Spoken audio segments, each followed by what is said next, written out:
Hello and welcome to a new episode of the Hype Man Podcast. I'm your host, Leroy, or Leroy. Either way, it's your boy.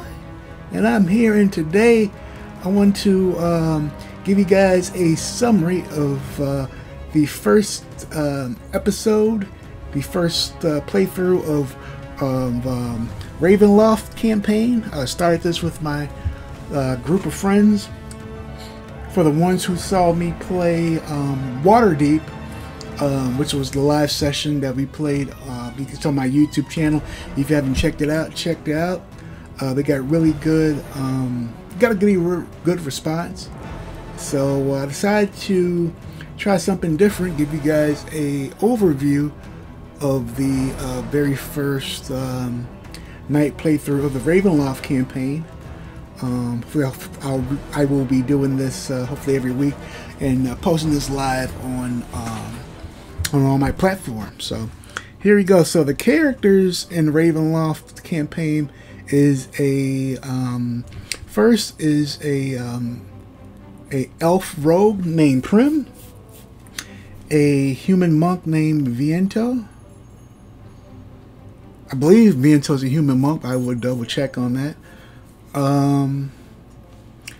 A blue dragon Paladin named Rhorgar, and a half-orc barbarian named Igor. Igor is my character that I play in this Ravenloft campaign.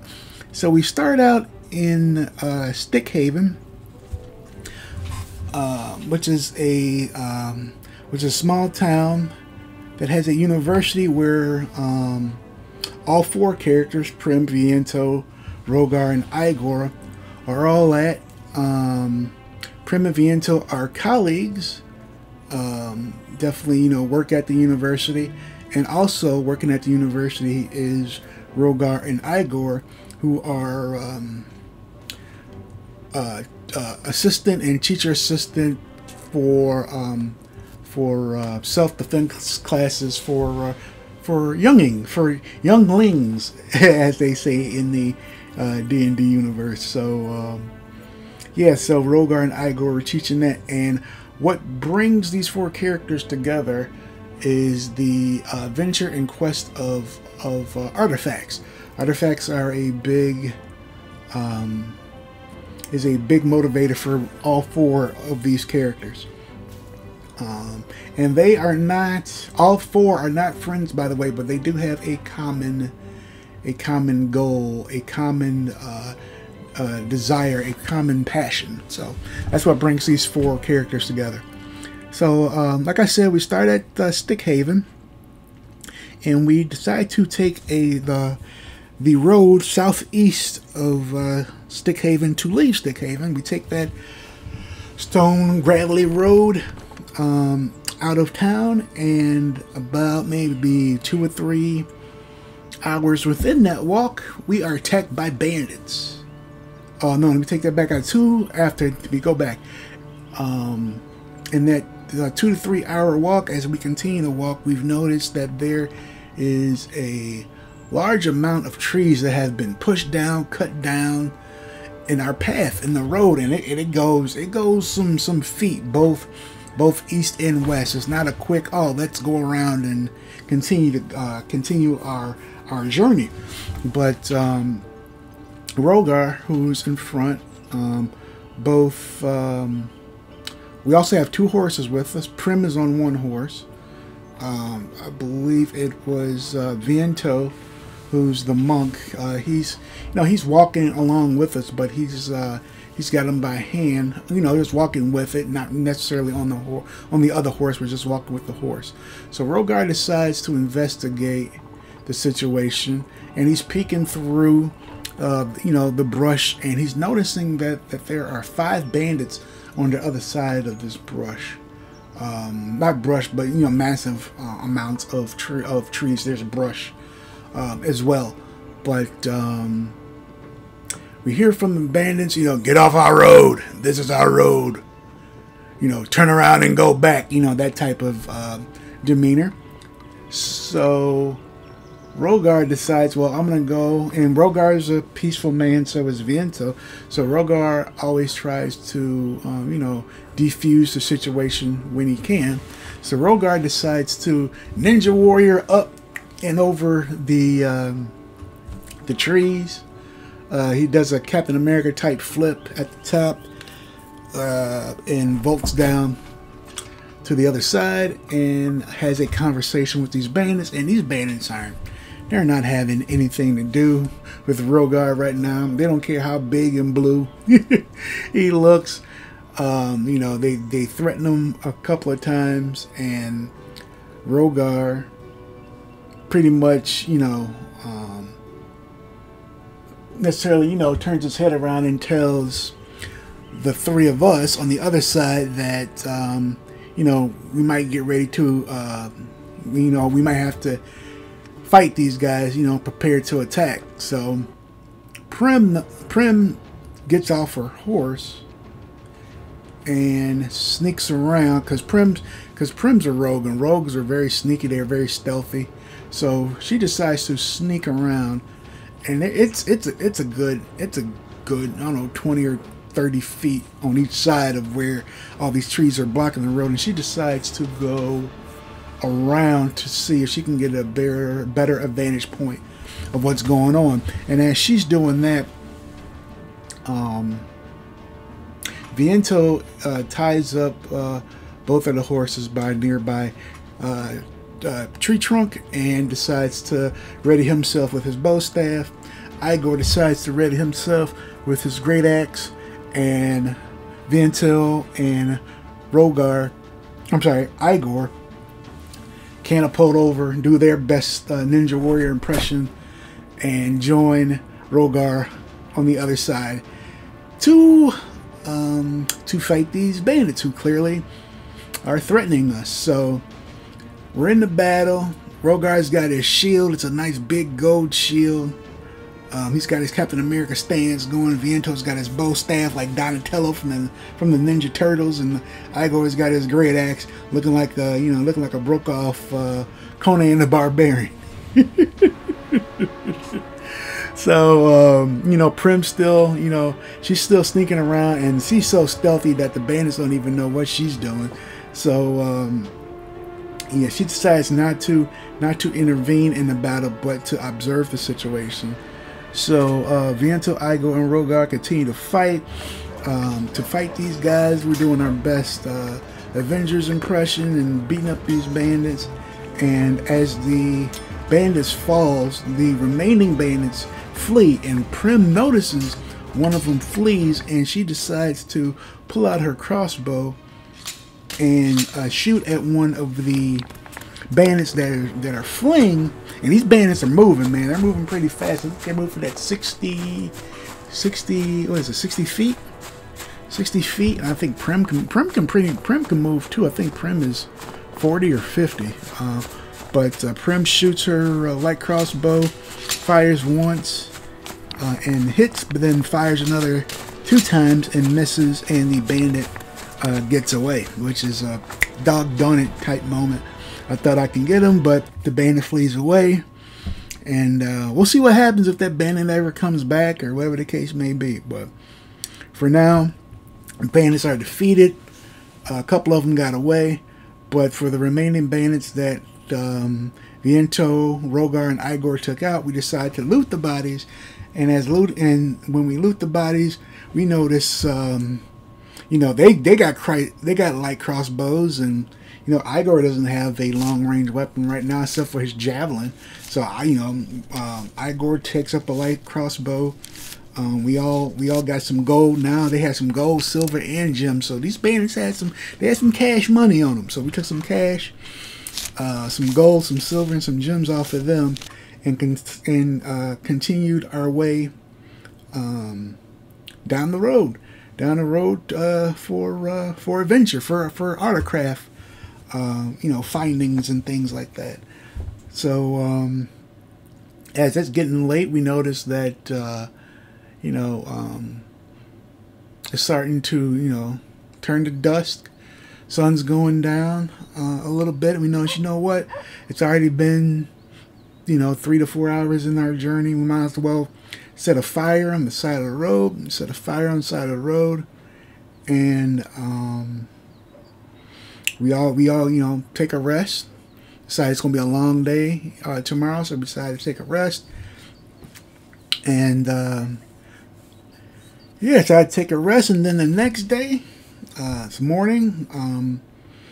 We pack up, we get our stuff, we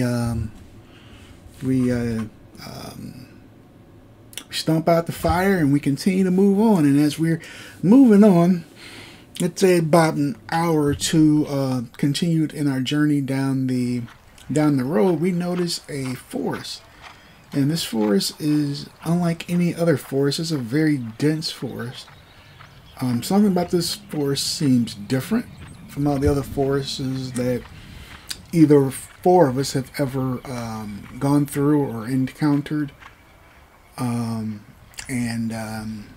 We're like, well, this is where the road's leading us. We're gonna continue. So we continue through this forest, and it's a little bit off the main road, but we continue to go. And as we get closer to the forest, we notice that the paths are a lot narrower. Rhorgar is in the front, but also notices that he may have to shimmy his way through from time to time. Rhorgar is in front, followed by Igor, Viento, and Prym. Which Viento and Prym, they both have a horse as they're leading the way, and the horses they're getting through, but they're having a tough time as well. And oh yeah, and the name of the woods is called Clanghanger Woods, which is Clanghanger Woods is where this forest is called. And yeah, we noticed that as we're continuing to walk through this forest, darkness rolls in quickly. Like when we were entering, it's just like, as the sun's setting and you still get that haze of orange and red, and it looks beautiful and all that stuff. We noticed as we were entering the forest that the dark rolled in quick. Like all of a sudden, like we had to light torches kind of quick. And as we continue to walk, we're pushing brush back and trying to get the horses through and getting the horses through. But we're all noticing that something is very odd about this forest. And Rhorgar, who is leading the way, notices a hut in the distance. And so we decide to set up camp in the hut. And we all check around the area. Igor and Viento are tying up the horses, close to the hut. So this is where we're going to camp at night. Rhorgar and Prym are checking inside the hut, and Rhorgar notices that there is a huge hole in the roof of the hut. So it's like, oh man, if it rains or something attacks from above,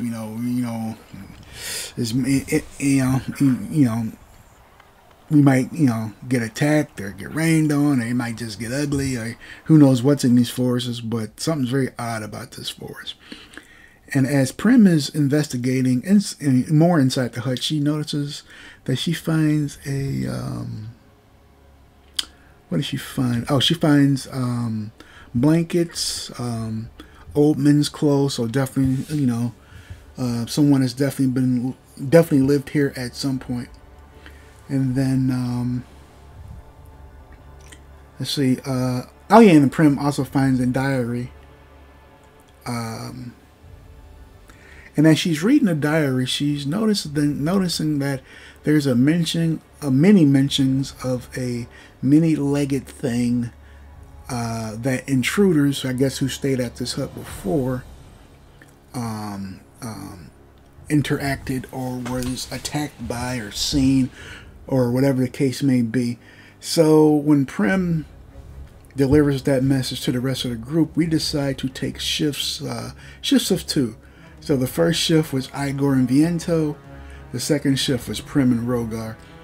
And so we decided, okay, Prym and Rhorgar, you guys get your rest. Prym doesn't really need to rest. She just needs to meditate for 4 hours, and she's good to go, which is fantastic for Prym. So when Prym meditates after battle, if she's pretty wounded, she can just meditate and get a half, if not all, of her hit points back, depending on the time of duration of her meditation, which is awesome. Everybody's definitely has their wheelhouse of character traits that are only to them, that can really unify and make the group stronger, which is awesome. Which is why I love playing D&D. Definitely gets my imagination going, which is good. Which is fantastic for people who know me and know who can tap into my imagination. My imagination is still that, the same imagination of a child, man. You just like, you know, reading a book, your mind just goes and just wanders, and it's great. And the next thing you know, it's been 3 hours, and you're like, what? 3 hours never gone that fast before in my life. But when you're in it, it goes by pretty fast, and it's pretty fun. But anyway, yeah, Prym finds the diary and informs us that there's a many-legged creature that the previous people, whoever wrote in this diary, definitely have encountered with. And as soon as the DM, mentioned, that, Prym finds a book with a diary that mentions a many-legged creature, automatically I was thinking of what was that? Harry Potter and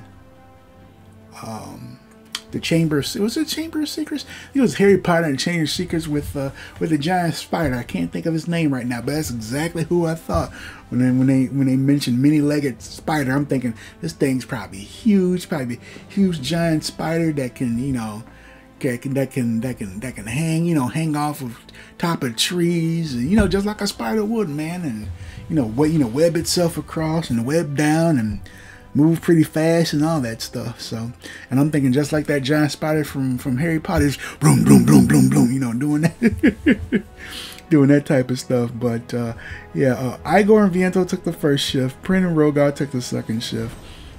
During the first shift, Viento notices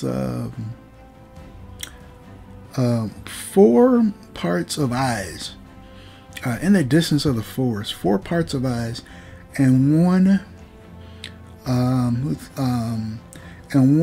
over, 4 pets of eyes, 80 feet high above. So Viento is looking up and noticing these pairs of eyes looking at him.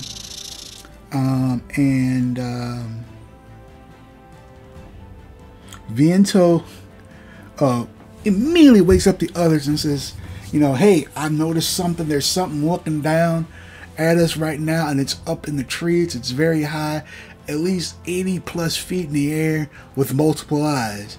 Be ready. Grab your stuff. It's definitely Viento's words. It's definitely hunting us. And it's by this time it's pitch black. All we're seeing is that we're hearing rustling up above us, and the occasional multiple red eye creature looking at us. And the horses are spooked. They are freaking out because they know something ain't right and something is here. And the giant spider, because eventually we can kind of make it out between the even though it's night, it's got that grayish light or hue bouncing off of from time to time from the moon. So we're noticing at this time, yeah, it's a giant spider. The horses are spooked.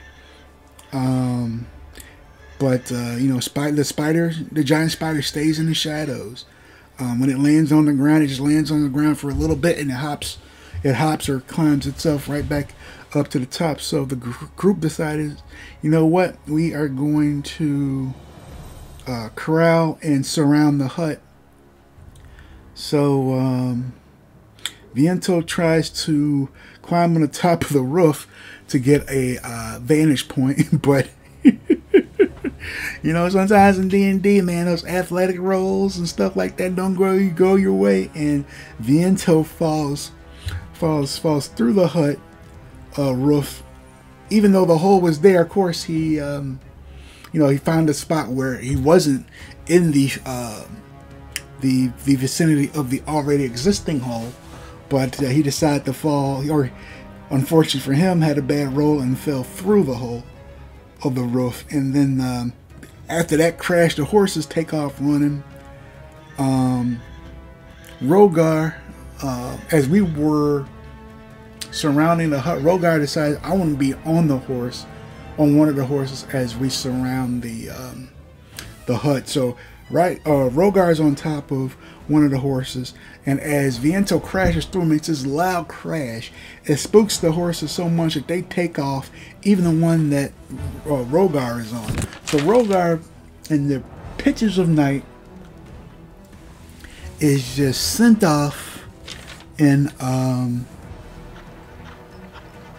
this dark forest, and he is just, his horse is just moving, and Rhorgar is like, oh crap, this is one of those situations like, it's pitch black, we got this giant spider, Rhogar's on this horse thinking it would be a good idea to be on this horse, and Rhorgar is just like, this horse is so spooked. And anybody who's dealt with a horse that is spooked, because I know there's a lot of y'all out there, when they're spooked, man, like, it's gonna take a while to calm them down. So the horse is moving so fast, and at this point he's about 40 to 60 feet away from the group and falls off the horse, and of course his flare, his torch goes out, and Prym notices that the creature in the woods, of course, like I said before, is a giant spider, and shoots with her light crossbow at the spider, and she actually hits the spider and takes out one of his eyes. That's a type thing, and hits the spider and hits right in one of his eyes. I'm like, oh, that's gotta smart, that's gotta suck. That's like, that's gotta hurt, man. That's gotta hurt. So then Igor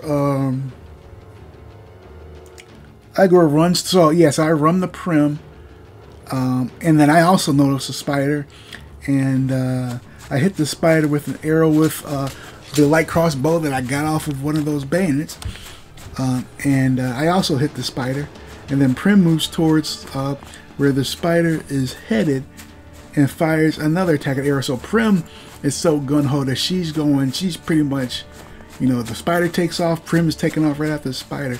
And then Igor decides, well, if Prym's taking off, I'm going to take off too. Because one thing I learned from D&D, man, these fights, man, if you go on it alone, thinking that you Rambo or somebody, man, you get dealt with, man, in some of these situations. I learned my lesson in the first playthrough. But, yeah, so Igor runs, follows Prym, and Igor also takes a shot, his second shot with his light crossbow at the giant spider, and misses. And then Rhorgar, and of course the spider is going after Rhorgar, and Rhorgar gets up, but as he gets up, there's a giant spider right there, and the giant spider bites Rhorgar, and man, Rhorgar, man, y'all gonna notice that this whole time Rhorgar had it rough. Rhorgar had it rough, man. These several outings, Rhorgar, man, he was just some bad luck. But Rhorgar gets bitten by the giant spider, and then now he's paralyzed, so he can't move, and drops to the ground. And that's why Prym was taking off, because Prym must have noticed that the spider was like, hey, it's lunchtime, I'm gonna go after the biggest meal in the forest right now, which is Rhorgar's big blue dragon self. So yeah, Rhorgar's like, what is he? 7 foot 2, 300 or 400 something pounds or something. Like, he's a big boy.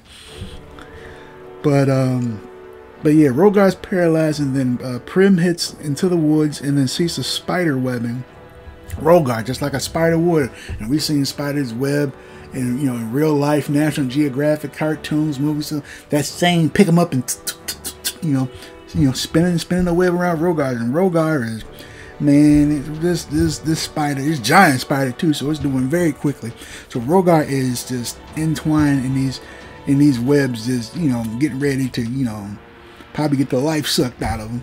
And then Igor sees the spider and takes a shot. I take another shot and I miss again. I'm like, man, what is going on?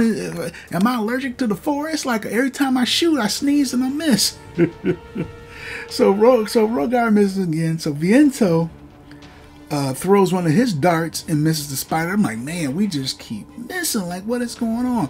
And then Igor takes a shot with his crossbow and misses again. I'm like, I'm telling you, man, Igor got allergies. He got allergies. He keep missing. Every time he shoot, he hushoo, sneezes and misses. Viento runs towards the spider and misses with his quarterstaff. So we just whiffing, just 1, 2, 3 strikes you out. We just keep missing and whiffing, and all of a sudden Prym runs up towards the spider, jumps off the middle of the truck. Okay, so I see it. So Prym's running, and she does one of those 5 moves from Arcane League of Legends. She do one of them runs, jumps off the mid trunk of one of the trees, does a flip, and then comes down and stabs the spider in the top of the head with her rapier dagger weapon, and stabs it right in the top of the head of the spider and kills the spider. So it's like, she did one of them moves off the trunk, forward flip, come down, but probably did a heroic type scream and just got it around top of the head. It was probably green goo all over the place, and the spider goes down. Like Prym, like me and Viento were like no good during that fight, no good. Like Prym did her thing, killed the giant spider, takes it out. Ooh, that was a good thing, because I don't know what in the world was going on there, but we were getting whooped. We weren't getting beat down, but we just couldn't. This spider kept moving, man. It just kept moving. And then after the fight, Prym cuts the webbing with her rapier and frees Rhorgar, who almost went down.